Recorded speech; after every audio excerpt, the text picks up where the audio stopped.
So, welcome to another video. Pang ilang araw na ba natin ngayon? Actually, this is our last sixth day dito sa Fukuoka, and ito yung second day nung tour namin. Ngayon, for this video, ang tour namin ngayon ay multiple places. The first place is the Zaifu dito sa Fukuoka. And nahandito na kami. Kanina, hindi kami nakapag-intro ng maayos. Pero, i-cover na lang natin ulit yan mamaya. Siguro, pagka nagkaroon tayo ng oras. Kasi walking to eh. Ewan ko kung saan tayo pupunta. Pero sinusundan lang natin yung yung tour guide natin. Anyhow, umalis kami doon sa Oriental Fukuoka, doon sa Hakata Station, kasi doon pinipick up.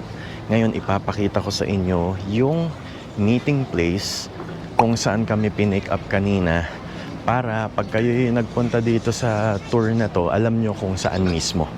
It would be helpful kung alam nyo na mismo, para hindi nyo na kailangang hanapin, lalo na pag nagmamadali kayo. So the weather today is a little bit gloomy pa rin. Medyo umaambon-ambon na nga. Pero mabuti dahil hindi mainit. Kaso, medyo pag umambon na, hindi na maganda. So ito, papakita ko sa inyo na.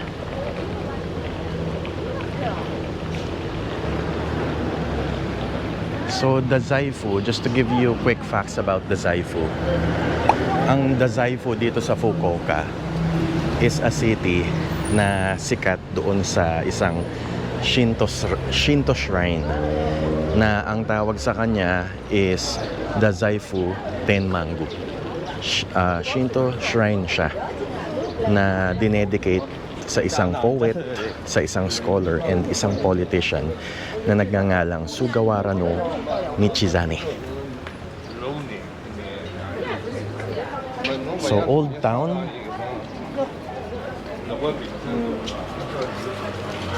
Old City. Maraming mga shops. Tingnan nyo yung kabilang side. Shohei Ohtani.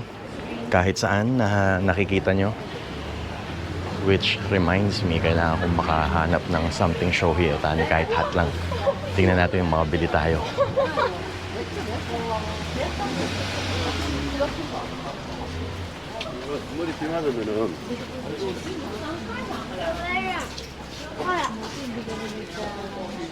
So yung outfit natin, naka-shorts lang. Kasi ang init eh. Sinubukan kong mag-pants nung isang araw, pero hindi talaga. Mainit.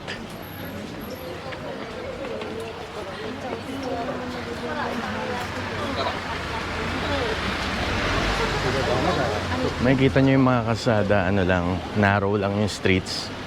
Perfect lang sa mga sasakyan ng mga maliliit dito, or yung tinatawag nilang K-cars. So, babalikan namin kayo mamaya pag nahando na tayo, okay? We'll see you there.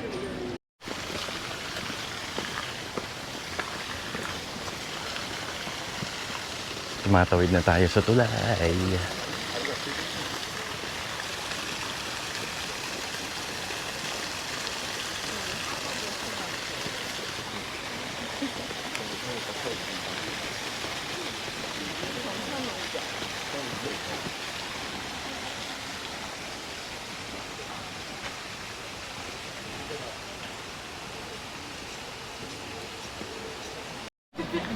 Okay, nandito tayo sa loob ng kanilang shrine. Again, this is a Shinto shrine. Tapos pagpasok nyo doon, ito kasi yung main entrance, yung pinakita ko kanina. Yung main entrance niya, pagpasok mo, yung square, para siyang square eh. Tapos ang paligid niya, puro mga stores na nagbebenta ng charms, mga talismans, mga amulets for good luck. So kung titingnan nyo, maraming bumibili. Ayan, isa yan. Tapos meron din doon sa by the entrance. Tapos nahandun din sa kabilang side. So Pare-pareho lang naman yung binibenta nila. It's just that you just have to find yung amulet na magfi-fit dun sa needs mo. So, just to give you a closer look.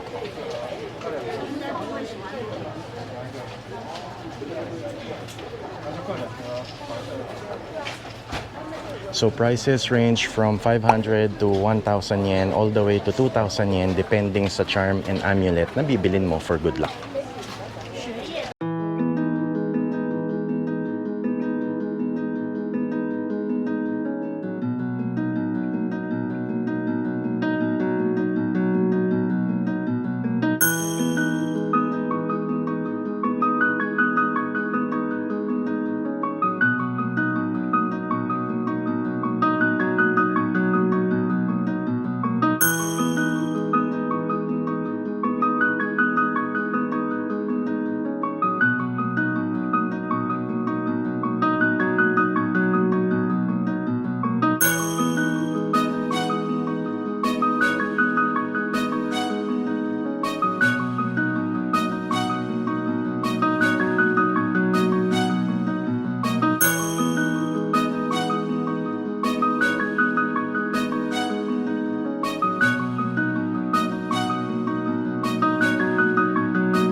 Hey nonchalant!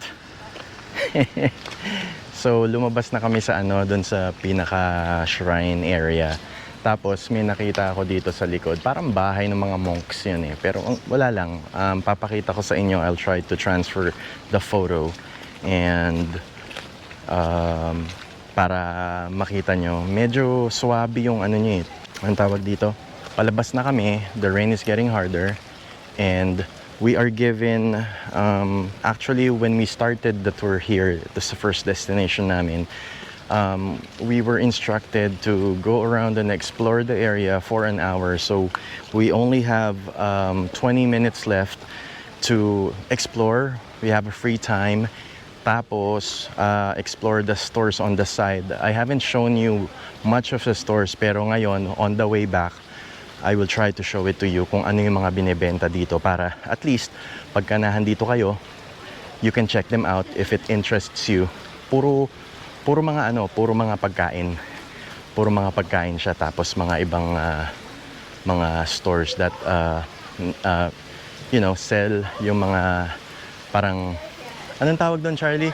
Something that you remember to in a place. Remembrance, parang ganon. So, yun. Tingnan natin ngayon, pabalik na tayo.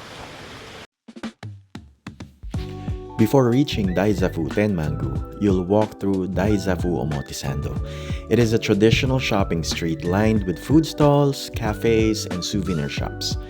Merong mga foods and sweets na popular doon sa Omotesando where you can buy the Kasanoya, which is a famous umage mochi, yung signature grilled sweet of Daizafu.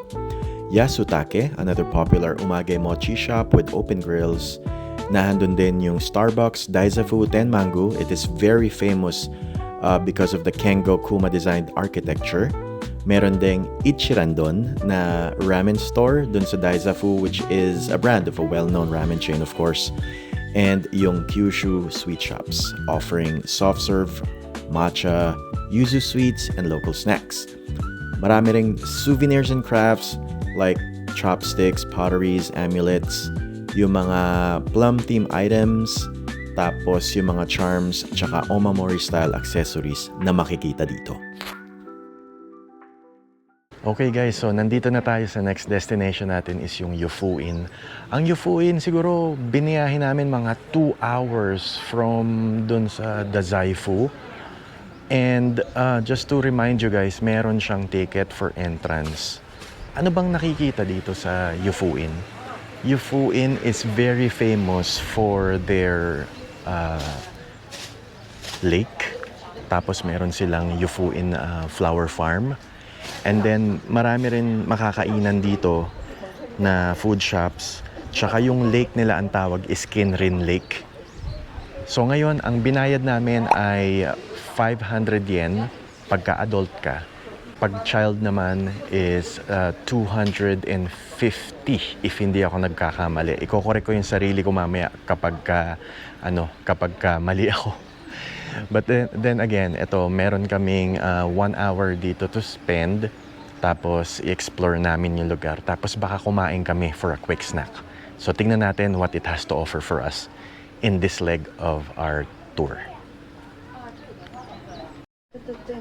Yeah, I'm looking at. No. What?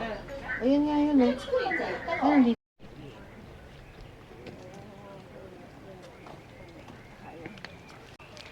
Okay guys, nandito na tayo. Nakapasok na tayo sa loob ng entrance. And ito yung Yufuin Bridge. I hope you can see it from my back. Yan. Diba? Tataas ko ng konti ng paganyan.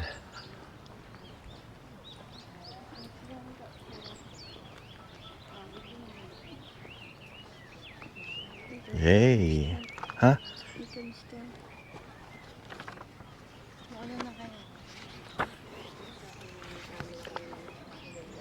Yan. So, nagpipicture pa si Charlie doon, tsaka si Christine. Pero tayo, mauuna na doon. Pinapaalis ako. Ayan o. Gilid muna tayo dito. Okay, so eto na tayo sa Yufuin Suspension Bridge. So, I'm gonna give you some facts about Yufuin Suspension Bridge, no? Ang Yufuin Suspension Bridge ay isa sa... Actually, hindi siya isa eh. He is considered as the longest pedestrian-only suspension bridge dito sa Japan. Tapos, constructed siya in 2006 with a local funding that was provided like around $2 billion. And then, itong Yufuin Suspension Bridge naman ay bale isa siya sa ano bang tawag dito? Ang height niya is 173 meters from the base nitong bridge na ito. Ayan. So, medyo bago-bago ito, no? It was made in 2006. Tapos, so since 2006, it's just close to 30 years. Di ba?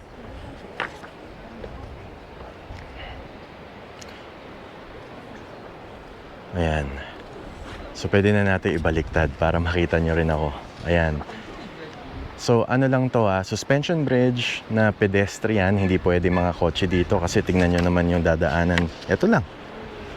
Right? Ilang feet lang to, ilang hakbang lang. 1, 2, 3. Nandito ka na kagad sa kabila. So, pagpunta nyo dito sa gitna, ganda na ng view. Ayan o.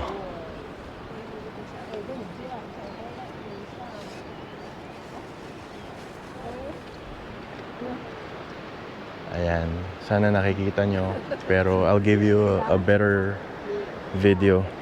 Ilalapit ko ng ganyan. Merong water flows. Merong waterfalls doon sa baba.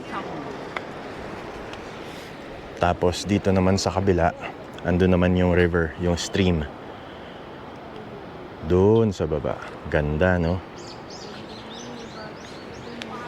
Ngayon, mafe-feel mo yun na umaalog yung suspension bridge. Kasi nga, obviously, suspension bridge nga siya.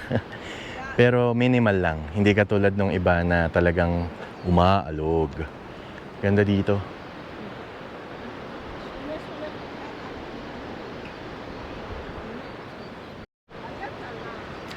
Grabe, ang haba pala nitong bridge na to. Nasa gitna pa lang tayo mismo. And we're still halfway. Halfway pa lang. Ganda. Ganda niya. Ayan, may nagpipicture, so titigil muna tayo.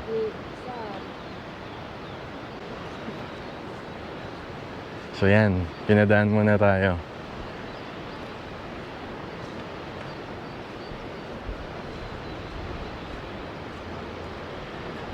The air is fresh, pero hindi ganun kalamig. And then this place is nagsusnow. I mean, what I'm trying to say is it snows in this place every winter time. So I think marami ring mga nagpupunta dito for skiing, and then meron din mga nagpupunta dito for snowboarding, for winter activities. I hope nga makapag-ganun din kami sa susunod. And I hope na meron kaming time for winter activities, kasi gusto ko rin siyang matry eh. Gusto ko rin ma-experience yung makapunta ka or makapaglakad ka sa mga winter resorts dito sa Japan or kung saan man meron. Pero tara, lakarin na muna natin to para makapunta tayo dun sa kabila and see kung ano yung pwede natin makita at ma-explore dun dito sa leg natin. Kasi after nito, we will spend a few minutes para makakain dahil hindi pa kami kumakain at nagugutom na rin ako. Okay, see you mamaya.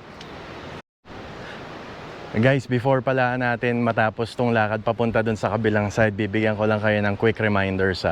For those people who are or who have fear of heights, medyo this is something na medyo kailangan yung i-reconsider kasi ang taas niya.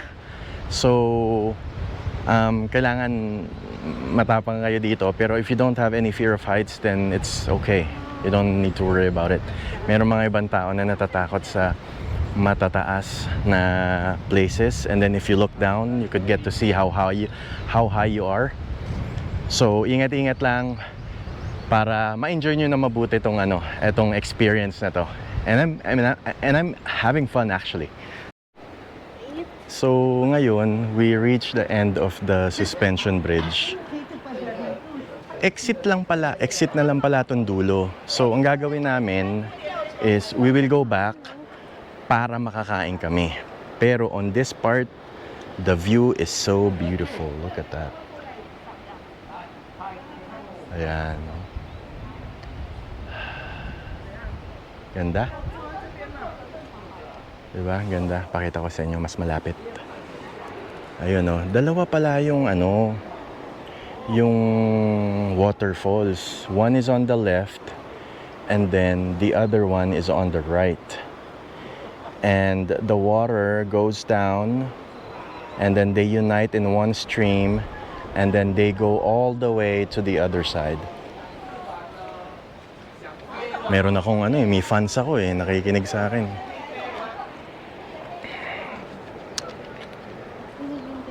Ayan, so it looks like okay na tayo dito, balik na tayo, and then we'll take a quick meal.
Back.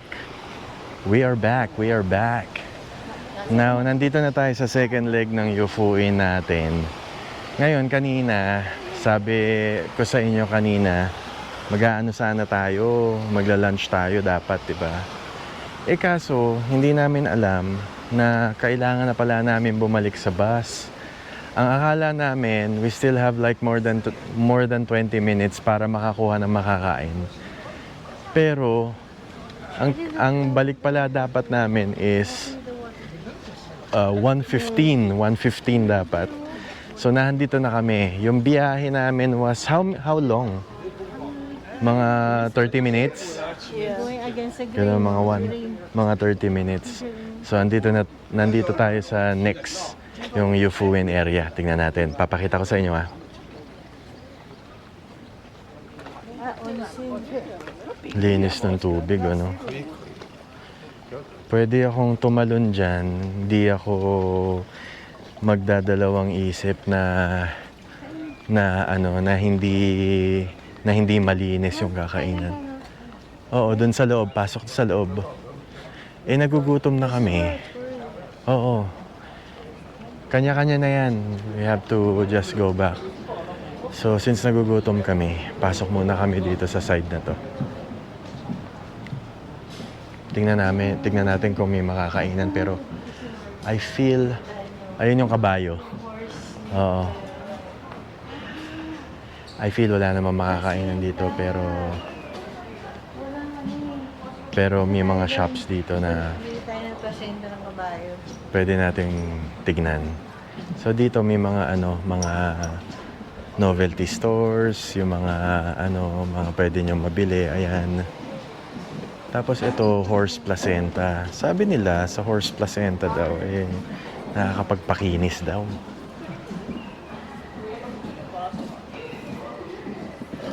Nakakapagpakinis daw ng balat.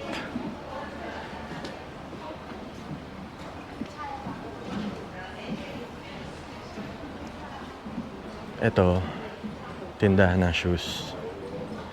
Ayan, oh. Ganda. Parang sandal siya. Ang ganda, in fairness, ah. Ayan, oh. Ito, ang ganda nito. Magkano kaya yung mga ganyan? Ang ganda.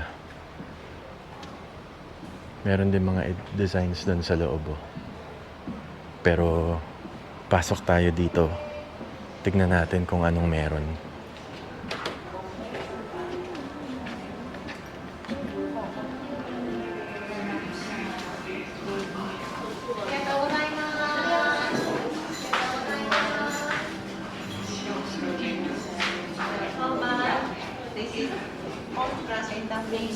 Horse placenta cream. Ang sabi nila, yung placenta cream daw. Ito, may English dito. Ayan. Characteristics daw ng horses.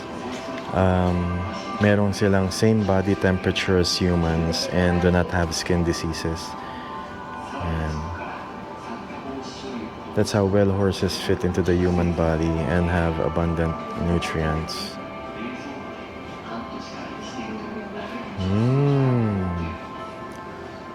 Okay, so it gives elasticity, moisturizing, wrinkle improvement. Tapos may skin regeneration tsaka anti-inflammatory. Okay. Thank you. So yun. So if you guys are wrinkly, hindi makinis ang balat nyo, joke lang ha. Joke lang. Kung hindi daw makinis ang balat nyo, kulubot na kayo, kailangan nyo bumili ng horse placenta. Hindi, joke lang yan. Ayun o, may mga nandun pa siya. Oo. Pero puro pang desserts yata. So, andito na kami sa sa street, sa Yufuin area in general, which is, I think, a small village that has a lot of stores, specialty shops, dessert places. Not so much dun sa mga yung mga restaurants na pwede mo makainan.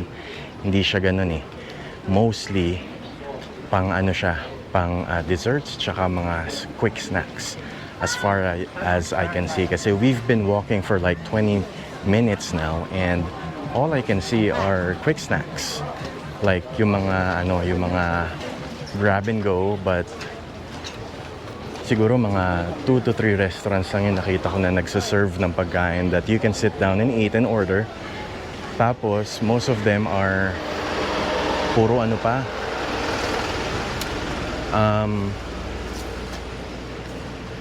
yung puro soba, puro noodles, ganyan, either ramen. Medyo na pupurga na kami sa sa noodles. So we decided to look for other places that we can eat. Yung medyo mabubusog naman kami this time.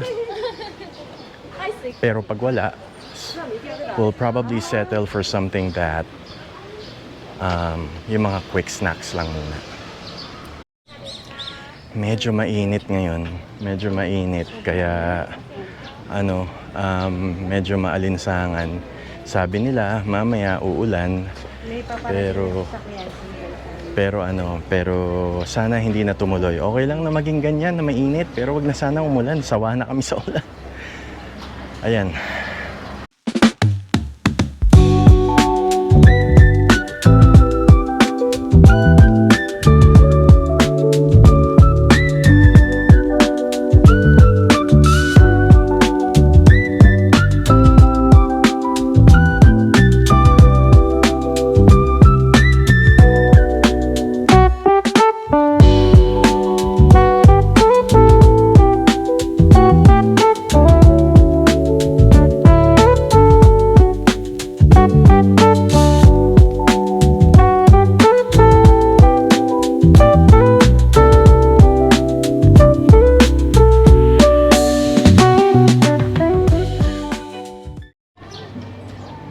So, ito yung isa sa mga pwede nyong mapuntahan. Yufuin Floral Village.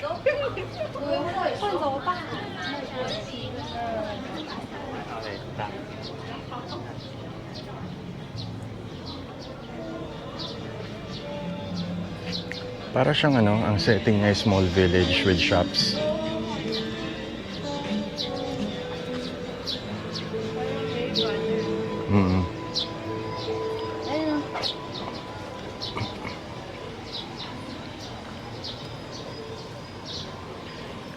So siya, parang maraming mga shops, mga novelty items, items for sale.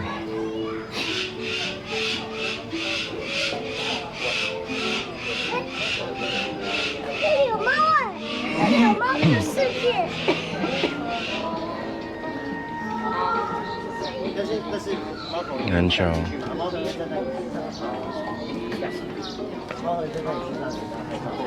干嘛？真的吗？你认真吗？是真的还假？是真的猫头鹰啊，不是假的猫头鹰。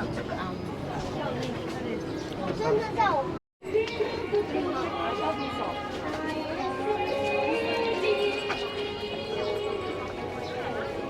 Yun. So this one caters for younger people and people who are young at heart. Yan. Ito may goat.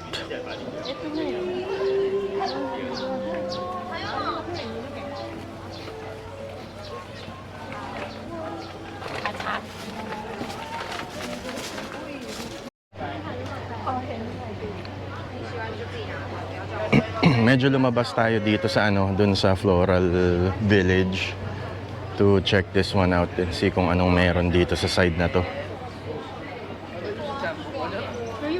Ayun parang nagbebenta sila ng strawberry mochi, tapos sweet potato chips, tapos merong mga yung mga pang babae, yung mga cute stuff. Si Yufuin Miffy. Ayan si Miffy. Hindi ko kabisado si Miffy pero sikat yata si Miffy Ayun, and then maraming shops and restaurants na nagbebenta ng desserts. Yan.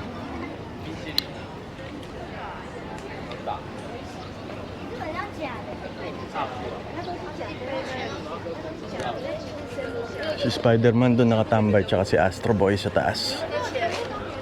Tapos may grab stick dyan, pero imitation lang yan guys I'm just trying to be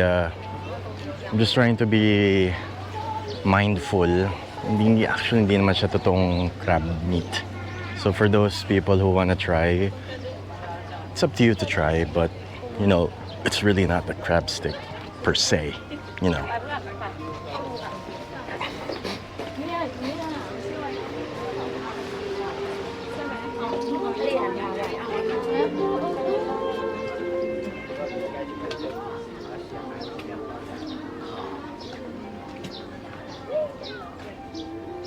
Ayan, may binili sila eh. There. Pins.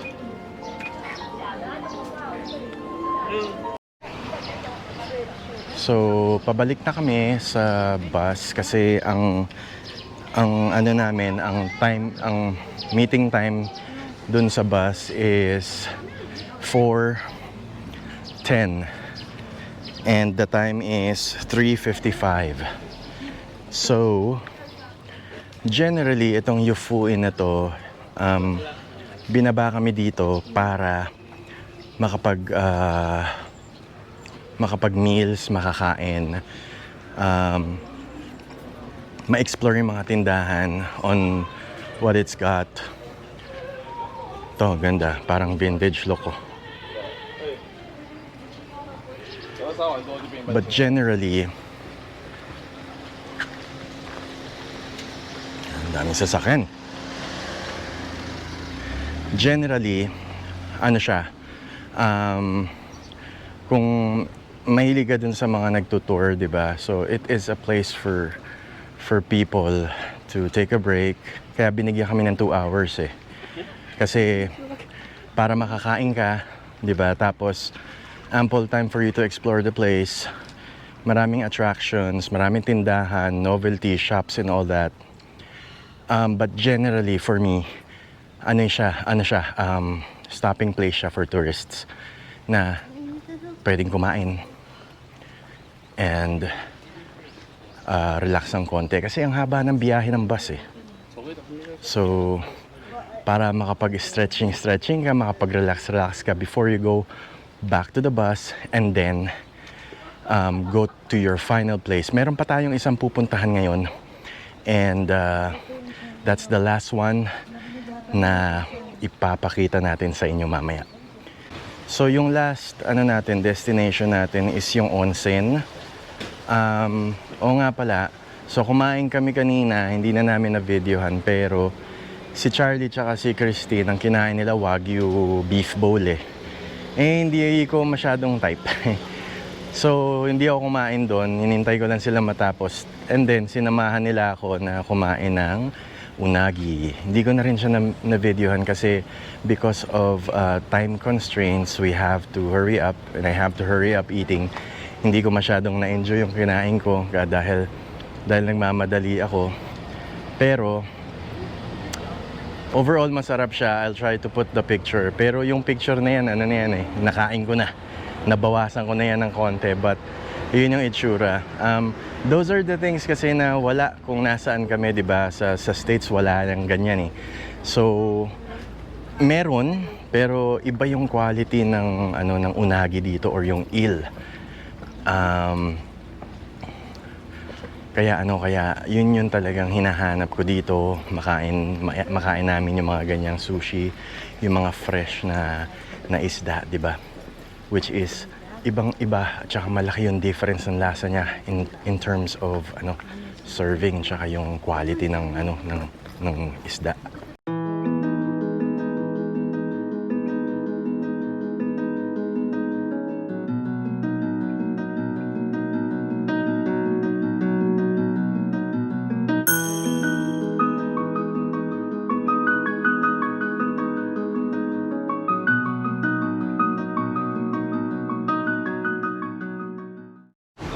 Okay, so last leg ng tour natin for today is yung Beppu Kamado Jigoku.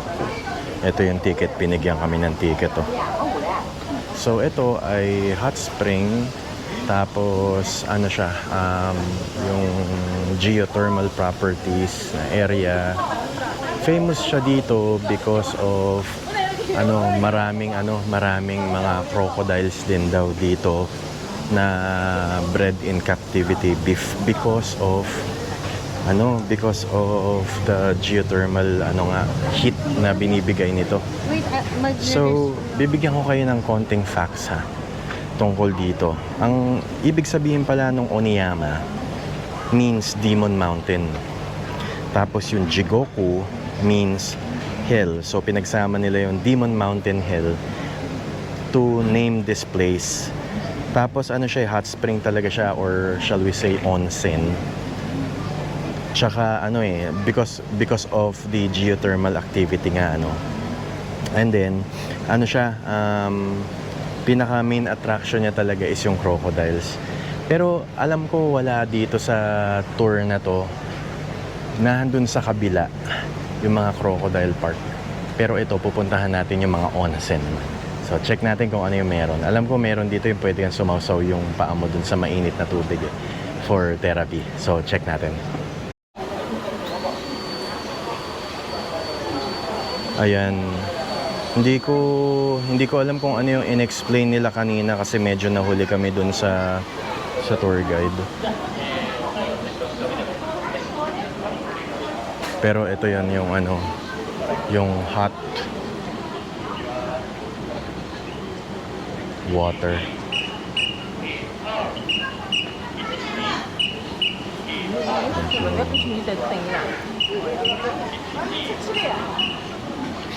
Sundan lang daw natin yung ano yung guide.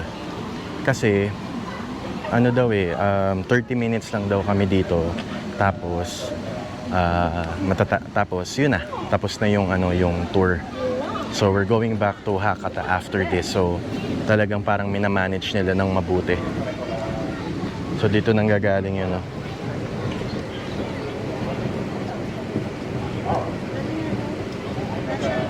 Oh, natural, mainit.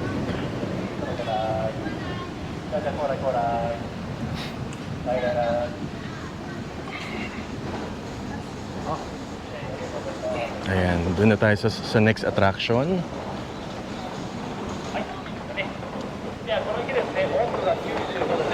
Isa lang talaga masasabi ko dito talagang pag nag-tour kayo medyo kailangan ano, mag-taste na lang talaga sa konting oras yun.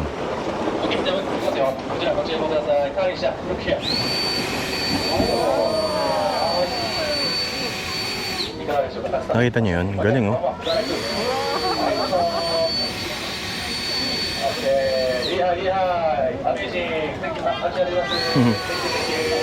Ang galing ng usok.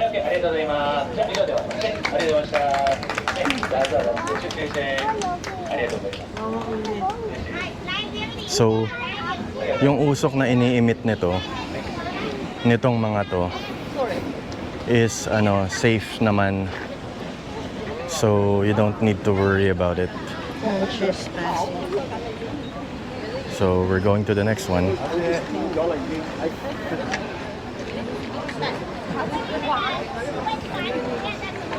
Nag-uusapan nga namin kanina. Siguro ngayon mainit kasi eh. Mud pack ba yan? Sabi ko nga kanina, ano, pag summertime napakainit dito kasi mainit na yung nilalabas tapos mainit pa yung panahon ano. Pero ano kaya kung winter time? Kung winter time, sakto lang at least yung mga nagtatrabaho dito, hindi na sila masyadong malalamigan dahil meron na silang free air conditioning na heater, di ba? And aside from that, nakapila kami ngayon eh. Bibigyan kami ng itlog tsaka ng ano, ng soda. Yung soda is yung parang Japanese ano nila. Japanese drink nila. Ayan. Ramune. Thank you. Thank you. Cute. Ayan, binigyan kami ng itlog tsaka ng ramune. Ramune is yung Japanese soda nila dito. Syempre, obviously, sa Japan. So, tara, kainin natin to. So, ito, yung itlog. Buksan na natin. Bilis lang. Mukhang ano eh. Mukhang Penoy eh. Ewan ko, duck egg ba to? Hindi sa amin sinabi eh. Golden Duck egg. Ha?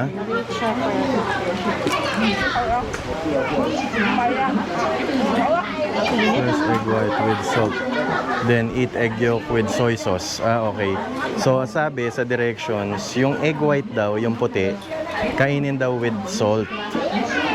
Tapos pag dumating ka na daw dun sa egg yolk, lalagyan mo daw na soy sauce. Yun daw ang the best way to eat it.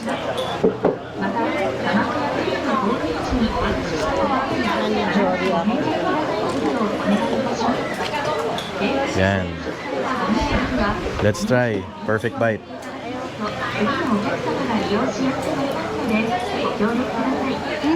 Ang sarap nga pag may sauce. Subukan natin lagyan ng toyo. Meron ng words. Okay. May toyo na to.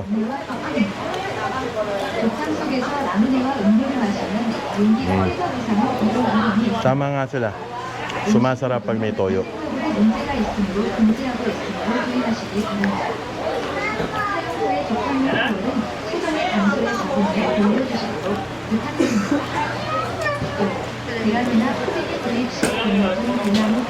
Okay lang ako salsa.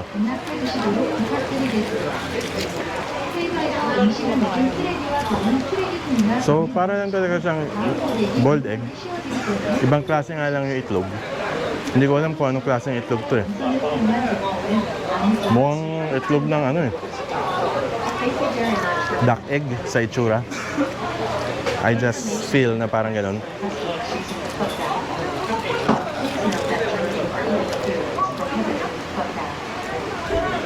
Ay, no.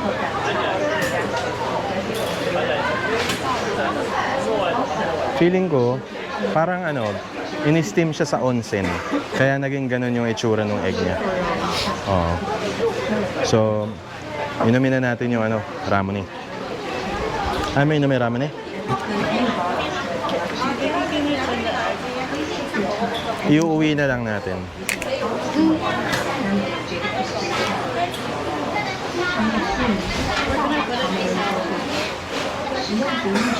Oop, sumama pala yung takip, kaya pala hinahanap ko kanina. Oh. Oh, I'll put it in my bag. So ngayon, subukan natin buksan ng perfecto to. 为了让我们的社区为下一位顾客提供更多便利，请将桌子上的食物垃圾丢进垃圾桶，并将瓶子放回餐具箱。请慢慢享受使用他们的一个不太 Tatanggalin daw yung takip. Tatanggalin yung takip, ito. Tapos ipupush down mo to dun sa ano, sa holen sa loob. Tapos push ng pababa. Pag ginaganon ko, Huwag nyo kagad bibitawan para hindi siya pumutok. I mean pumutok, tumalsik yung ano, yung soda, sayang.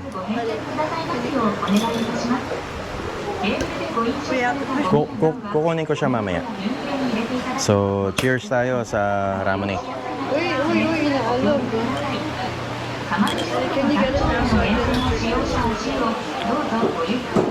Tinapo mo na yun, no? Oo, tinapon ko na. Light siya. Hindi ko alam kung anong flavor eh. Pero carbonated siya ha, guys.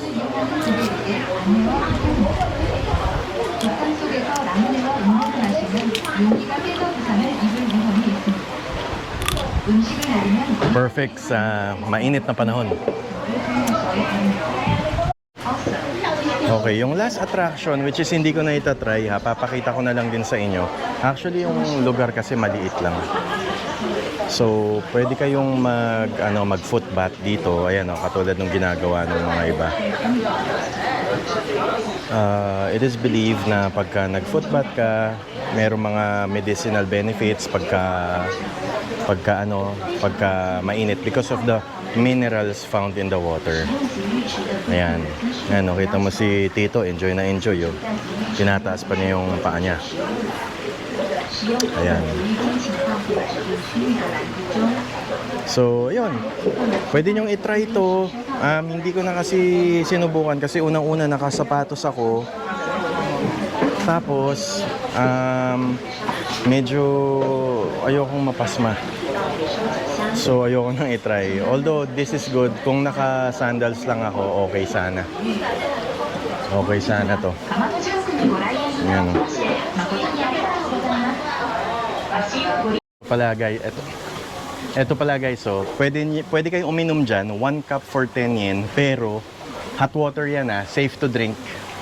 Pero it's believed to have good benefits kasi yung minerals nga ng hot water, pero you might wanna try it out too. Ayan. Sasalo ka lang dyan, oh.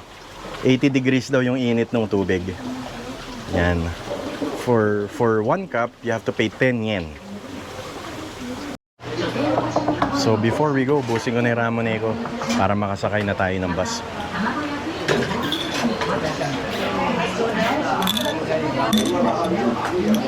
Alam mo, malapit na ako magdadalis. Yan. Tapos, lagay mo yun doon. Doon yung sumbasyo. Okay. Goods na tayo. Pwede na tayong pumunta doon sa bus. Let's go.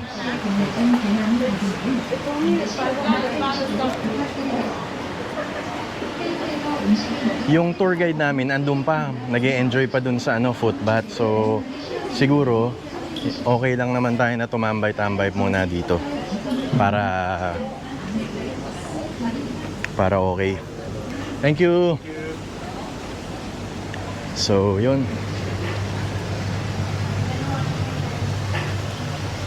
So mamaya pagdating namin sa hotel, pag-uusapan natin yung buong day trip na to, ano ba yung mga pros and cons niya, ano ba yung mga benefits, tsaka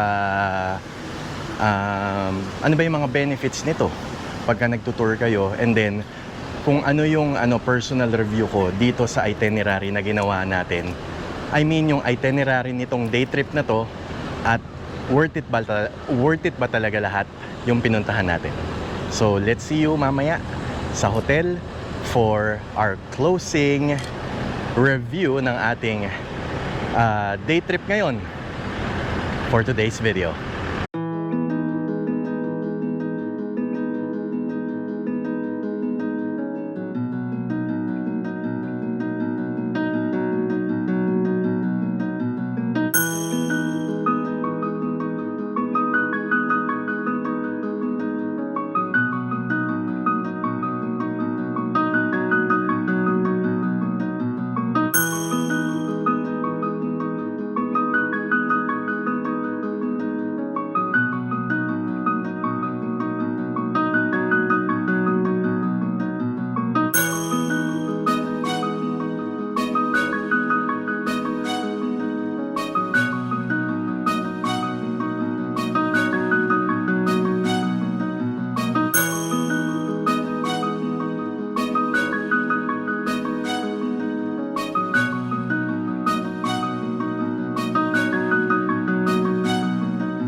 Ayan guys, welcome to the hotel room. Nakabalik na kami after siguro mga 1 hour and 45 minutes. And as promised, ito isasarado na natin tong vlog natin for today. Itong itinerary namin as yung Daizafu, Yufuin, Beppu Ropeway, and Kamado Jigoku Day Tour. Nagkaroon ng mga changes doon sa itinerary natin kasi yung Beppu Ropeway pala is under renovation pala yun. From June 1 hanggang August 1, yung Beppu Cable Car Facility is being upgraded and being repaired. So, ang ginawa ng travel agency or yung travel company ay ginawa siya na nireplace siya ng Kokone Yume Suspension Bridge, yung pinuntahan natin kanina, di ba? So, yun yung pinalit niya. Ngayon, in terms of this package, yung ano bang pangalan ng nila, travel company nila? EasyGo. So, yung EasyGo in terms of schedule, medyo hindi siya gaano kahigpit dun sa pick-up schedule, and also yung scheduling na binibigay niya right after each destination. Nagbibigay sila ng oras on what time do you need to get back to the bus, ganyan, para we can go to the next destination, and so on and so forth. nagbibigay sila ng palugit or ng konting minutes for you to get back after or based dun sa oras na binigay nila sa inyo. So, but then again, syempre hindi naman yun reason para you have to be late, 'di ba? Pero hindi sila ganun kahigpit. Ayun lang yung sinasabi ko lang dun sa oras na kailangan you have to be on time pa rin kasi syempre hindi lang naman kayo yung group nyo or ikaw ang itinutour nila. Kung hindi, meron kayong isang malaking group kayo sa bus. So syempre hindi nyo rin alam kung ano yung schedule or itinerary ng mga ibang kasama dun sa groups na they are keeping in tabs of the time, making sure that they are early for the pickup and then what time do they need to get back to the bus kasi meron pa silang mga kanya-kanyang kailangan gawin after the day trip, di ba? So, you always have to be sure na on time pa rin kayo kahit na sinasabi nila na merong buffer. Okay? So, in terms of that, okay naman sila. Yung group namin, hindi ko alam kung mostly, but kasi yung tourist guide namin doesn't really know how to speak English that much. Ang alam lang niya is Japanese and then Mandarin, di ba? Alam naman namin na 95% of the group or yung mga tourists is Chinese and they know how to speak Mandarin or Cantonese, and then there's a small group of people who are Japanese. Pero kami, as far as I know, we're the only persons or we're just the three of us, diba? We're the only persons who doesn't know how to speak Mandarin or Cantonese or Japanese, so we rely with English. Yun lang yung hindi ko nagustuhan kasi she's trying to explain, she's okay, she's understanding, she's kind, she's cheerful, but hindi namin naiintindihan yung mga sinasabi niya.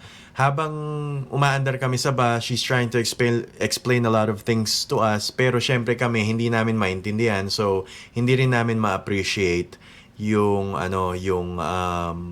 yung explanation niya or kung ano man yung sinasabi niya. But she tries her best to approach us after what she had said. Pero condensed na yung sinabi niya na, okay, next destination is this. Okay, prepare 500 yen for entrance. That's it. And also, as a general, itong trip na ito, okay naman siya. Hindi siya katulad ng trip namin kahapon na medyo mas nakakapagod kasi it involves a lot of walking, hiking, climbing up and down, ganyan yung first day tour namin yesterday. Ito medyo relax lang, konting lakad, explore, 'di ba? Yun yung na-enjoy ko dito. The only thing is medyo pressed for time, so you really couldn't enjoy the place too much. Syempre gusto nyo marami kayong pictures, marami kayong video, gusto nyo makunan yung mga magagandang point of view na makikita nyo, 'di ba? Yun, hindi masyadong enough yung time because most of your day is parang yung itinerary is divided into, you can finish all of those 3 for probably half of the day, and then the other half was allotted for the travel time as a whole. So bibiyahe ka ng mga 3 to 4 hours dito and doon napunta talaga, and that's the reason why we really don't have the luxury of time to really enjoy the place and try to absorb everything that you can see and experience, diba? So yun lang yung talagang hindi ko gusto pagka mga day trip kasi they're trying to squeeze all of those itinerary in one day. Kung tutusin, mas matagal pa yung inupo mo sa bus, 'di ba? But if you really don't have the luxury of time, especially dito sa Fukuoka area, na some of the places na magandang puntahan is hindi mo kayang i-DIY, hindi mo mararating ng tren, hindi. You really need to spend. It's either you drive, pwede mo DIY, mag-rent kayo ng kotse or something like that. But the most efficient ways to really join the day trip. So, yun lang yung masasabi ko dito. And again, shout out pala kay Marvin Samako kasi nakakuha kami ng discount sa kanya dahil binook namin siya sa Klook. So, Marvin, salamat for the Klook codes. Ginamit namin yung Klook codes mo. It's a way for us to support you on your channel, on your vlogging and stuff like that. Nakabawas din kami doon sa binayaran namin for those 2-day trips na ginawa namin dito sa Fukuoka, Japan. So, yun. Dito na natin tatapusin yung vlog natin. And again, sana nagustuhan nyo yung trip natin. I have tried my best to expound and, squeeze in all of the informations na pwedeng makatulong sa inyo pag kayo naman yung nagpunta dito sa Fukuoka as first-time travelers. Kami, first-time travelers lang dito sa Fukuoka.